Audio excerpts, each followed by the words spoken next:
Welcome to four sides TV. Gautama బుద్ధుడు వైశాఖ మాసంలో శుక్లపక్ష పూర్ణిమ రోజున జన్మించాడు. అందుకే బౌద్ధులంతా ఈ రోజును బుద్ధ పూర్ణిమగా జరుపుకుంటారు.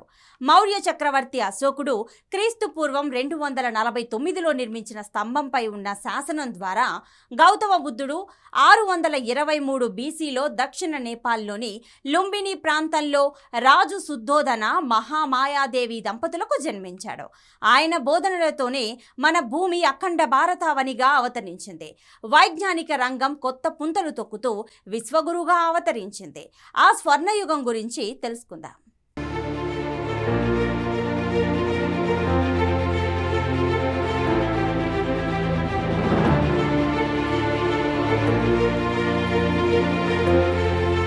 రాకుమారుడైనప్పటికీ రాచరికం, ఐశ్వర్యం, సుఖభోగాలు వదిలి సామాన్యుడిలా మారి జ్ఞానం, దయ, సహనం, దయాలుత్వం, కనికరం గురించి గౌతమ బుద్ధుడు బోధనలు చేశారు.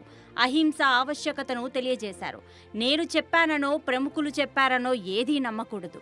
ప్రతి విషయం నువ్వే ప్రశ్నించుకొని పరిశీలించి తెలుసుకోవాలన్నాడు. ఇదే మానవుల్లో విజ్ఞాన మార్గాన్ని ఆవిష్కరించింది. దీంతో బౌద్ధం మేధావుల మతంగా గుర్తించబడింది. బుద్ధుడు వెలువరించి బౌద్ధ ధర్మం నమ్మకాల మీద కాదు, రుజువుగా నిలబడే సత్యంపై ఆధారపడింది. అంతే శాస్త్రీయమైంది కూడా.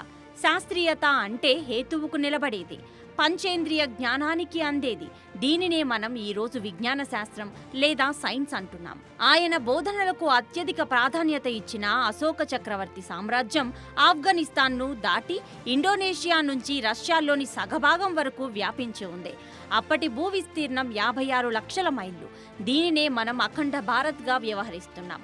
ప్రస్తుత భారతదేశ వైశాల్యం 32 లక్షల మైళ్ళు. ఆయన రాజ్యంలో విద్యా సౌరభులు విశ్వవ్యాప్తంగా పరిమళించాయి. ప్రపంచానికి విశ్వవిద్యాలయం అనే పదం తెలియకముందే క్రీస్తు పూర్వం 2000 ఏళ్ల నాడే మన దేశం అనేక విశ్వవిద్యాలయాలతో విరసిల్లింది. నలంద, విక్రమశిల, ఓవంతపురి, తెల్హారా, పుష్పగిరి విశ్వవిద్యాలయాలతో పాటు వల్లభి, జగదల, సోంపూర, సమ్య, ఉజ్జయిని, నవదీప్, తవాంగ్, కన్హేరి విశ్వవిద్యాలయాల్లో వివిధ దేశాల నుంచి వచ్చిన విద్యార్థులు చదువుకునేవాళ్ళు. అప్పుడే ప్రపంచం ఈ దేశాన్ని విశ్వగురువుగా పిలిచింది. ప్రపంచంలో మొట్టమొదటి విశ్వవిద్యాలయం తక్షశిల. ఇది క్రీస్తు పూర్వం 7వ శతాబ్దంలో ప్రస్తుత పాకిస్తాన్లో ఉండేది. 16 దేశాల నుంచి 10,000 మంది పైగా విద్యార్థులు ఇక్కడ విద్యార్జన చేసేవారు. తర్కం, తత్వశాస్త్రం, ఖగోళం, కళలు, వైద్యం, ఆత్మరక్షణ వంటి 32 సబ్జెక్టులు బోధించేవారు. బుద్ధి విచక్షణతో ఎలాంటి పరిస్థితుల్లోనైనా ధర్మ మార్గంలో ఈ సమాజంతో కలిసి నడవాలి. దుష్టులతో కలిసి నడవడం కంటే ఏకాకిగా ఉండడం ఎంతో మేలు. సంతోషంగా ఉండాలంటే నీ పరిస్థితిని మార్చుకోవాలి. స్వీయ నియంత్రణ కలిగి ఉండటమే నిజమైన బలం. సరి అయిన ఆలోచనలు చేయడమే పాండిత్యం. నీ ఆలోచనలతోనే నీ చుట్టూ ప్రపంచం ఏర్పడుతుందని విద్యార్థులకు బోధించేవారు.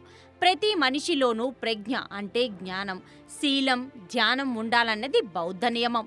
బౌద్ధంలో నమ్మకాలకు, మూఢత్వానికి చోటు లేదు. బుద్ధుని వైజ్ఞానిక మార్గం మంచి నడవడికకు, కుశల కర్మలకు, సమాజ స్థాపనకు, మానవీయ ప్రపంచ నిర్మాణానికి ఒక శాస్త్రీయ ఆచరణాత్మక విధానం. మళ్ళీ అక్కడికి మన ప్రయాణాన్ని కొనసాగిద్దాం.